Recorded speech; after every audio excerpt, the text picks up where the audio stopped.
es la importancia de la práctica deportiva en la sociedad? Mira, yo creo que las actividades que permiten que la gente desarrolle sus capacidades son fundamentales, ¿no? Y en Lima, por ejemplo, los espacios de deporte en sectores populares terminan siendo un espacio de canalización para la gente joven. Y entonces son espacios también de socialización, son espacios de aprender. Las adolescencias siempre son tiempos, momentos complicados, y siempre es mejor si es que están acompañados con una práctica deportiva, ¿no?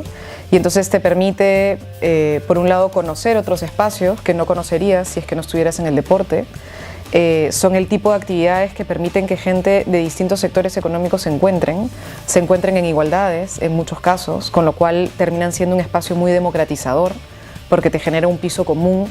Igual las condiciones nunca son las mismas, ¿no? Porque igual la alimentación y el espacio del entrenamiento marcan distancias y diferencias, pero igual la posibilidad de la competencia es un espacio muy, muy democratizador y muy generador de identidades diferentes, ¿no? O sea, si tú ves muchos equipos peruanos, los equipos de fútbol o los equipos de vóley, incluso los espacios de ajedrez, por ejemplo, donde ahí tampoco hay tanto el equipo y es más la individualidad, igual son espacios en los que tú puedes encontrar personas de muy distintos lugares trabajando juntas y generando una identidad común, ¿no? Entonces, para una ciudad, para un país, fomentar el espacio del deporte es algo importante, ¿no? Dada su importancia, ¿qué se necesita para implementar la educación física obligatoria en los colegios? Creo que aún no se da. Mira, yo creo que hay que reconocer su valor, ¿no? O sea, porque digamos, no solamente es que no tengas espacios adecuados para hacer educación física en todos los colegios, en la mayoría hay, pero no necesariamente son espacios adecuados, es decir, no se trata solamente de tener una canchita, si quieres, ¿no? Se trata de tener implementos para hacer deporte. Pasa también por cómo tenemos nosotros, en general, las federaciones y el aporte o el soporte que tengan de parte del Estado. Tú ves la Federación de Ajedrez, por ejemplo, pese a que tenemos un número de gente muy destacada, a nivel mundial, el soporte y el apoyo que tiene nuestros ajedrecistas y la federación en particular de parte del Estado es prácticamente nula.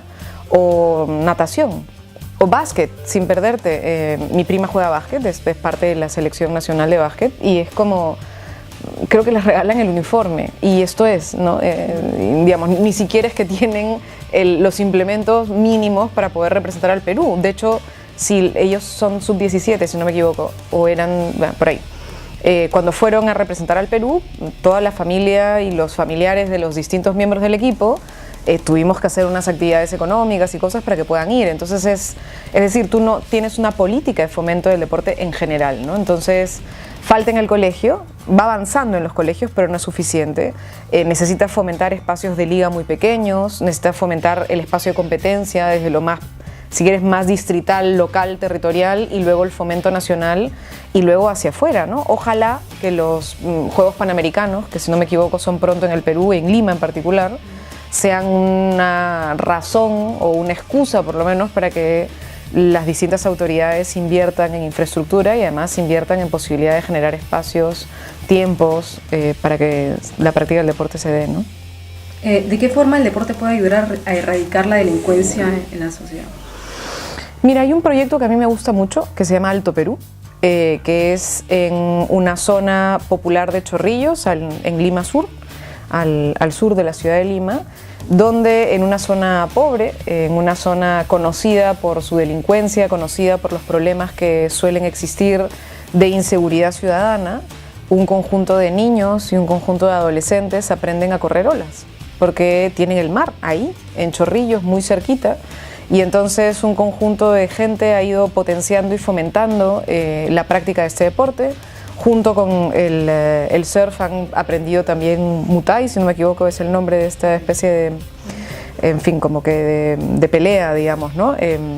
Y entonces es un espacio de canalización súper interesante y son niños y son adolescentes, porque en realidad lo importante sobre todo es con gente joven que descubre un canal en el cual se puede desarrollar y en el cual puede destacar, ¿no? Ciudades como Lima, que son ciudades muy violentas, que son ciudades cada vez más violentas. Si ves los reportes de Lima Cómo Vamos, que es una plataforma, un observatorio de Lima, de los distintos fenómenos de Lima, uno de los elementos que observa Lima Cómo Vamos son los datos sobre la percepción de la inseguridad que tienen los limeños, y una de las preguntas es ¿quiénes han visto una pelea o una expresión de violencia por pandilla en Lima, ¿no?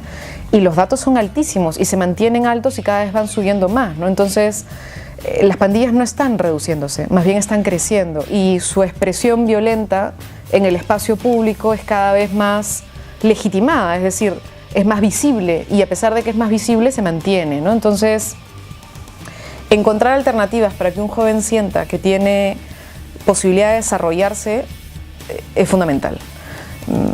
Los datos de Lima sobre pobreza, claro, son interesantes, y sobre el Perú en general, porque venimos reduciendo la brecha de la pobreza. Pero tú en Lima tienes cada vez más los famosos nini, que son los jóvenes que ni estudian ni trabajan, es decir, ya entran dentro de la PEA, y por tanto hay que ver que por lo menos estén estudiando, o si no están estudiando, que estén trabajando. Y el número de ninis, es decir, que ni estudian ni trabajan, crecen alarmantemente en Lima, ¿no? Y entonces, ¿a dónde están?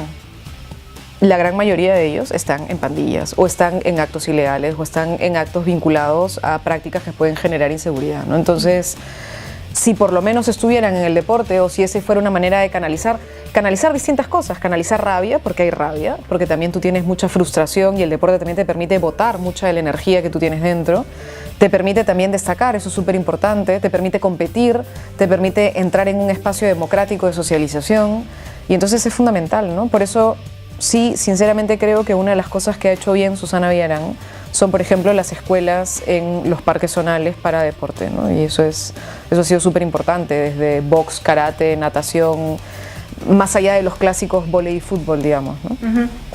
Y durante tu labor como regidora en la Municipalidad de Lima, ¿cuáles han sido los proyectos, políticas públicas que se han dado en torno al deporte?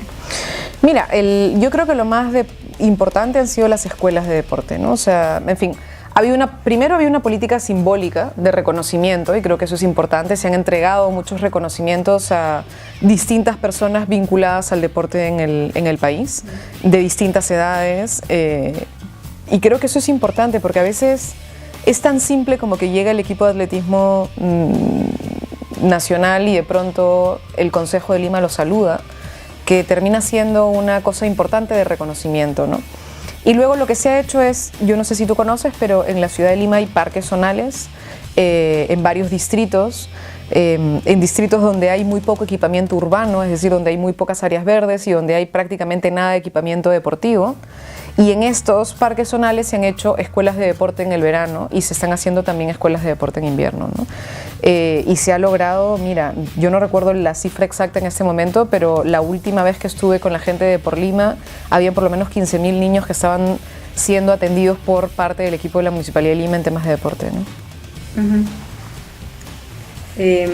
Lima será sede de los Juegos Panamericanos en 2019. ¿Qué tenemos que hacer hoy día para que nuestra ciudad esté a la altura de esta importante cita del circuito olímpico en temas de organización, seguridad, infraestructura? ¿Qué es lo que tenemos que hacer desde hoy día? Mira, hay varias cosas, ¿no? Yo esperaría que no solamente estemos a la altura en términos de infraestructura, organización y seguridad, sino que estemos a la altura en que por lo menos de aquí al momento de los Juegos hayamos realmente dedicado recursos para que el deporte y la práctica deportiva en el Perú reciba el apoyo que merece, ¿no? Y que no solamente sea quedar bien ante las cámaras y quedar bien ante quienes vienen acá, sino que nos permita que eso suponga sembrar en el Perú y en Lima en particular, porque se van a desarrollar en la ciudad espacios y prácticas deportivas que puedan ser sostenibles en el tiempo, ¿no? En el tema de seguridad y organización yo creo que lo vamos a lograr. Lima está muy preparada. De hecho, este año nosotros tenemos la COP20, la Conferencia de las Partes de Naciones Unidas sobre Cambio Climático. Es un evento inmenso y va a tener a la ciudad metida en un proceso de negociación sobre, en fin, los problemas que tenemos de cambio climático y cómo vamos a adaptarnos los distintos países y ciudades a lo que ya es un fenómeno aterrador en muchos lugares, ¿no? Con lo cual yo creo que se va a poder. El tema es la infraestructura y por tanto supone un nivel de inversión para crear nuevos espacios deportivos y un nivel de inversión grande en recuperar espacios deportivos, ¿no?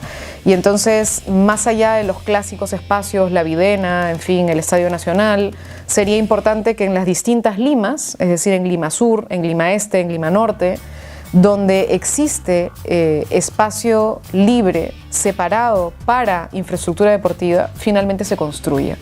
Uno de los casos que yo más recuerdo es en San Juan de Miraflores, donde los vecinos y el alcalde y el IPD querían sacar adelante una infraestructura y no pudieron sacarle, querían ya incluso casi que vender la mitad del terreno para poder construir en la otra mitad, lo cual es un absurdo. Los espacios vacíos en Lima casi no existen y es fundamental que lo que haya destinado para el deporte realmente se dedique al deporte, ¿no? Entonces, ojalá ahora que viene esto para la ciudad suponga entonces pues una inversión en esos distritos, que son los distritos donde menos equipamiento hay, ¿no? Sí, además esa infraestructura queda. Exacto, y permite que luego sea una práctica sostenida, ¿no? Claro. En lo personal, ¿qué deportes has practicado? Practiqué atletismo cuando estaba en el colegio, pero lo abandoné en la universidad. Pésimo. Y cuéntanos, ¿cómo fue tu experiencia? Bien, yo hice primero natación cuando era muy chiquita y luego hice atletismo desde primero de media, si no me equivoco, por ahí. Era un espacio simpático, ¿no? Porque era después de clase, o sea, no solamente entrenábamos en la hora de educación física, sino que había que quedarse en horas extra para practicar el deporte. Hasta ahora recuerdo la Videna como un espacio de encuentro de gente que no hubiera conocido si es que yo no hubiese practicado atletismo. Gente de distintos colegios que venían de muchos lugares de la ciudad de Lima y el lugar donde nos encontrábamos era precisamente ahí, en la pista de atletismo. Recuerdo cuando modernizaron la Videna y ya al fin no corríamos pues en arcilla, ¿no? Sino que era un poquito más decente la infraestructura que teníamos para las competencias. Eso era un poco lo que hacía hasta que me malogré la rodilla. Hay que entrenar con responsabilidad, no se puede sobreentrenar tampoco. ¿Y cuáles fueron tus logros?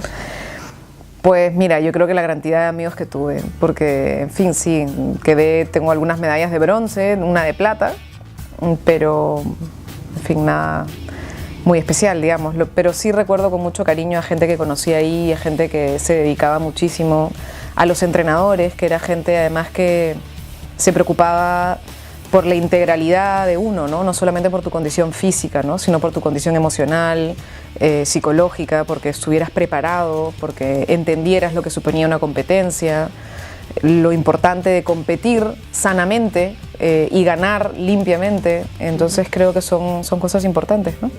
Eso lo aplicas ahora en tu vida. Sí, claro. Que el deporte te ayudó en tu vida. Sí. Sería bueno que otros políticos hubiesen hecho deporte, ¿no? Marco Tulio y una gente espantosa, pero en fin. ¿Qué mensaje le darías a los jóvenes y personas en general que quieran practicar o que aún no se animan a practicar el deporte? Bueno, decirles que en realidad siempre es bueno para el cuerpo. Es esa frase que es un cliché, mente sana en cuerpo sano, no es tan cliché, en realidad sí es importante. Muchas veces uno aclara la mente cuando sabe que está practicando algo, es una manera de canalizar y sobre todo a la gente joven decirle que es el momento, ¿no? O sea, es el momento de practicarlo, es el momento de apoyar a quienes lo practican. Muchas veces uno no necesariamente tiene que ser una gran estrella del deporte, pero sí puede apoyar a mucha gente. Hoy en día en el Perú tenemos una gran cantidad de deportistas, de atletas, de gente que podría destacar, que destaca, pero que tiene cero apoyo. Porque no tiene apoyo del Estado y nuestra sociedad premia solamente uno de los deportes, que es importante, que es el fútbol. También tengo un primo que juega fútbol, tengo familia deportista en general, pero hay un conjunto de otras disciplinas que merecen atención, que merecen apoyo y que siempre es bonito competir cuando tienes una barra, ¿no? Entonces es importante estar y alentar también. Okay. Gracias. Buenas noches a los amigos y amigas que ven entrevistas.com. Ha sido un placer compartir con ustedes lo que creo que es importante para esta ciudad, para ustedes, para mí, para todos, que es el deporte, su práctica y sobre todo su apoyo de parte del Estado.